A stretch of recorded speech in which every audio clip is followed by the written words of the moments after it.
Hello friends, जय श्री कृष्णा, राधे राधे।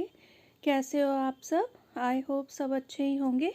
तो आज मैं दुर्गा चालीसा के लाभ बता रही हूँ। एक्चुअल में क्या होता है, आजकल हम लोगों का शेड्यूल इतना बिजी हो गया है कि हम लोग में से कई लोग जो वर्किंग है वो लोग जो है माता या किसी भी देवता की पूजा करने के लिए टाइम नहीं दे पाते हैं। तो उसके लिए सबसे अच्छा, माता को प्रसन्न करने के लिए सबसे अच्छा तरीका है दुर्गा चालीसा का पाठ करना। तो दुर्गा चालीसा का क्या मतलब होता है कि आप जो है उसमें माता के गुणगान कर रहे हो। अगर आपकी कोई तारीफ़ करता है तो आप खुश हो जाते हो। और दुर्गा चालीसा इतने सीधे शब्दों में है कि आप अगर उसको करोगे आपको खुद ही जो पता चल जाएगा कि उसमें माता का ही गुणगान है और माता की ही तारीफ़ की है, तो माता उससे जल्दी प्रसन्न होती है।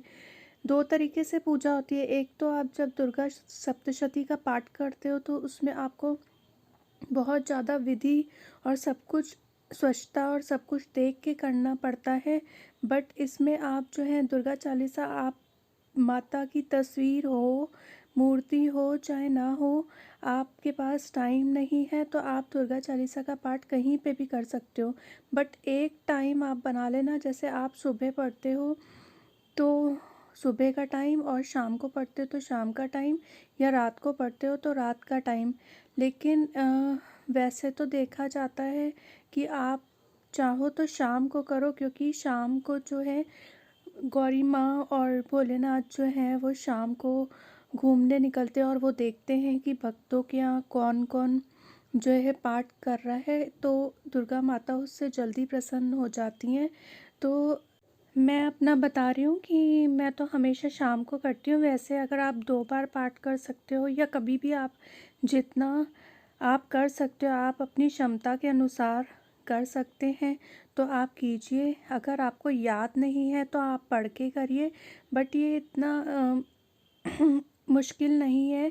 आप आराम से जो है इसको, ये जल्दी ही याद भी हो जाता है। दुर्गा चालीसा का पाठ जो है आपको बहुत जल्दी याद हो जाता है, ऐसा कुछ नहीं है। और जब आप उसको गाओगे, गा के अगर माँ को मनाओगे तो माता आपको सब कुछ देती है, क्योंकि माँ तो माँ है। और एक चीज़ मैं और कहना चाहूँगी कि आप इसे दुर्गाष्टमी वाले दिन से स्टार्ट कर सकते हो, या फिर आप शुक्रवार से स्टार्ट कर सकते हो, या फिर आप मंगल से भी स्टार्ट कर सकते हो, क्योंकि ट्यूसडे भी जो है, मंगल भी माता रानी का दिन होता है। ये अगर आप सोमवार को व्रत रखते हो तो आप सोमवार से भी स्टार्ट कर सकते हो, इसमें कोई भी वो नहीं है। और ये जो है कम से कम ये 40 दिन में जाके ये सिद्ध भी हो जाती है और आपको इंस्टेंट रिज़ल्ट ही देखने को मिलेगा। मैं तो काफ़ी टाइम से कर रही हूँ, मुझे याद भी है। तो आप देखोगे कि आपकी लाइफ में कैसे चेंजेस होते, जो आप चीज़ें मांगोगे माँ से, माँ ज़रूर देगी।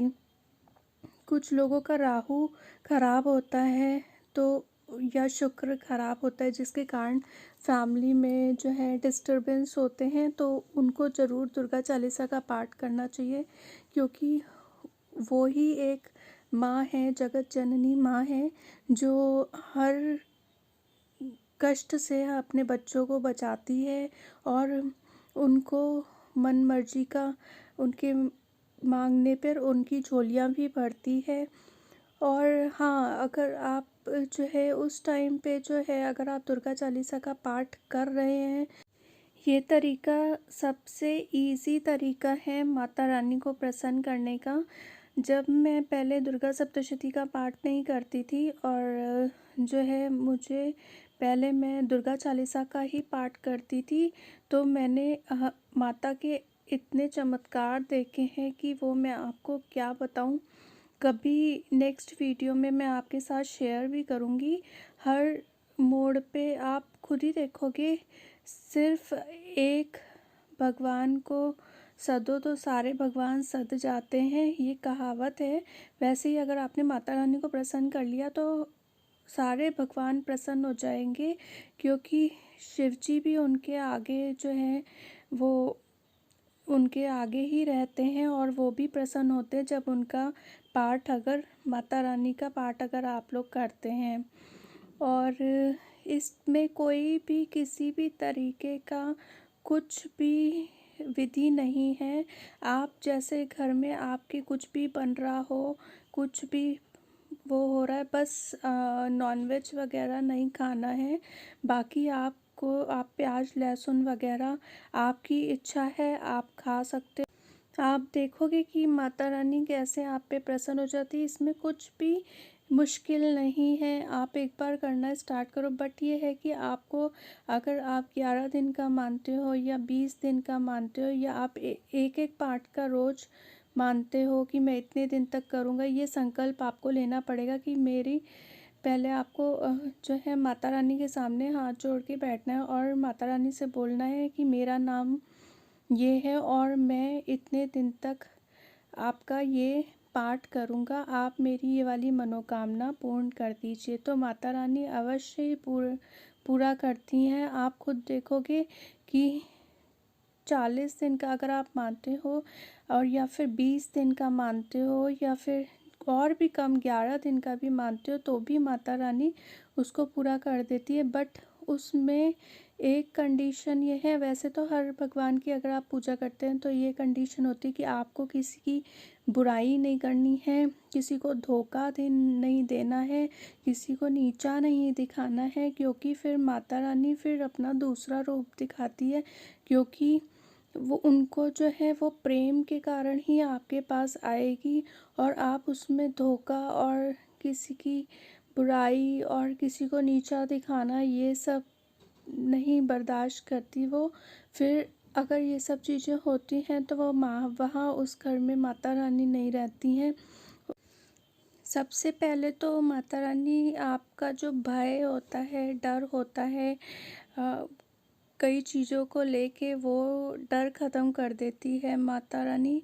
और जो आपके दुश्मन आपके पीछे से वार करने के लिए खड़े हैं या आगे भी हैं या जो भी हैं, वो माता रानी फिर उनको या तो सीधा कर देती हैं या फिर उनको आपकी लाइफ से निकाल देती हैं। कई बार ऐसा होता है कि जो है आपको पता नहीं चलता है कि माता रानी की आपके दुश्मन कौन है। तो आपको हाथ जोड़ के माता रानी से प्रार्थना करनी चाहिए कि जो भी मेरे दुश्मन है वो दुर्गा चालीसा के पाठ करने से वो चले जाएं और वो मेरे पीछे ना पड़े। तो माता ज़रूर आपके जो है कष्ट हटाती है। और इसमें ऐसी कोई भी चीज़ नहीं है जो माता रानी आपका कर नहीं सकती, वो हर सब कुछ दे सकती है आपको। आज के लिए बस इतना ही। और अगर मेरा ये वीडियो अच्छा लगता है आपको तो प्लीज़ लाइक करें, सब्सक्राइब करें और शेयर करें। Thank you for watching this video. जय श्री कृष्णा, राधे राधे।